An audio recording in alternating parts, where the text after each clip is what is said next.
मित्रांनो नमस्कार. 2026चा खरीप हंगाम जवळ आला आहे. आपण अजूनही पीक विम्याबाबत शेतकऱ्यांच्या मनात अनेक प्रश्न आपल्या समोर दिसतात. यंदाही जुनीच पीक विमा योजना राबवली जाणार का? मग मागच्या वर्षीचे पैसे अजून का मिळत नाहीयेत? अशा अनेक शंका सध्या उपस्थित होतात. आजच्या व्हिडिओमध्ये आपण पीक विमा योजनेचं नवीन अपडेट आणि जमिनीवरची काय परिस्थिती आहे म्हणजे ऑन ग्राउंड रिपोर्ट नेमका काय असणार आहे याचा सविस्तर आढावा घेणार आहोत. मित्रांनो व्हिडिओ महत्त्वाचा आहे, त्याकरता शेवटपर्यंत नक्की बघा, कारण कोणतीही गोष्ट मिस झाली की तुमचा अर्थाचा अनर्थ होऊन जाईल. मित्रांनो गेल्या काही दिवसांपासून पीक विमा योजनेमध्ये मोठ्या बदलांच्या चर्चा सुरू होत्या, चर्चा रंगलेल्या होत्या. केंद्र सरकारने वन्य प्राण्यांमुळे होणारे नुकसान आणि अतिवृष्टीमुळे पिकांची होणारे नुकसान भरपाईमध्ये समाविष्ट करण्याबाबत एक सकारात्मक संकेत सुद्धा दिला होता. मात्र 2026च्या खरीप हंगामापलीकडे पाहता ही योजना पुन्हा एकदा जुनीच राहण्याची शक्यता अधिक आपल्या समोर येते. 2020 पासून लागू असलेली कप अँड कॅप मॉडेलमुळे ही योजना शेतकरी हितापेक्षा पीक विमा कंपन्यांच्या फायद्याची जास्त वाटू लागलेली आहे. राज्य सरकार आणि केंद्र सरकारचा निधी कंपन्यांकडे जातो, पण नुकसान भरपाई थेट शेतकऱ्यांपर्यंत पोहोचण्यास विलंब त्या ठिकाणी होताना दिसतो.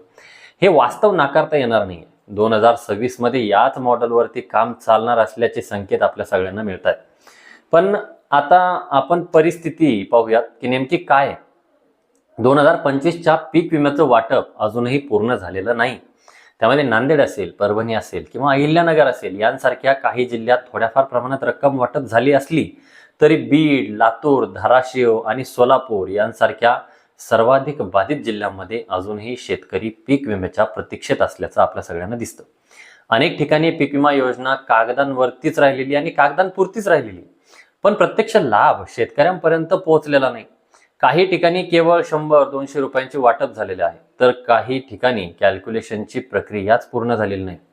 सांगली, सातारा, कोल्हापूर असो वा नाशिक अनेक भागातील शेतकरी अजूनही लाभापासून आपल्याला वंचित दिसतात.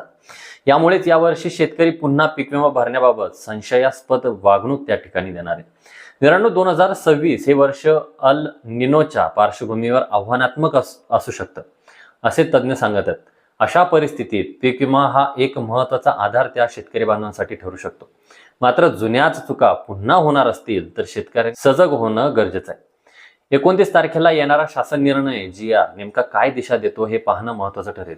जर 2025चा विषय मार्गी लागला तर शेतकरी 2026च्या योजनेकडे विश्वासाने वळतील, लक्ष देतील. तुम्हाला तुमच्या जिल्ह्याबद्दल काही माहिती हवी असल्यास आम्हाला कमेंट बॉक्समध्ये सांगा. व्हिडिओ आवडला असेल तर व्हिडिओला नक्की शेअर करा आणि चॅनलला सबस्क्राईब करायला विसरू नका. माहितीपूर्ण व्हिडिओ पाहत राहण्यासाठी आपल्या चॅनलच्या संपर्कात राहा. त्याकरता बेल आयकॉनला क्लिक करून ऑल नोटिफिकेशनवरती टर्न ऑन करा. भेटूया अशाच एका माहितीपूर्ण आणि विश्वासार्ह माहितीसहित. तोपर्यंत धन्यवाद मित्रांनो.